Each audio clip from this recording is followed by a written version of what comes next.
અબ્દુલ રહીમનો પ્રસંગ યાદ કરો.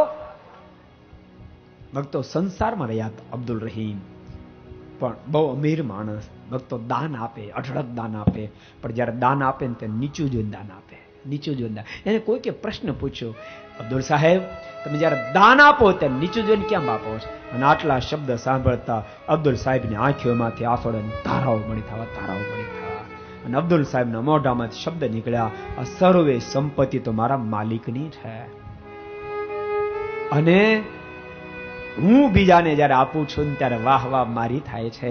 મિલકત કોકની, વાહ વાહ કોકની થાય છે. મિલકત તમારા માલિકની, વાહ વાહ મારી થાય છે. મિલકત મારા ભગવાનની, વાહ વાહ મારી થાય છે. એની મને શરમ આવે છે, માટે હું નીચું જોઈને દાન આપું છું, નીચું જોઈને દાન આપું છું. ભક્તો સંસારમાં હતા, સંસારમાં.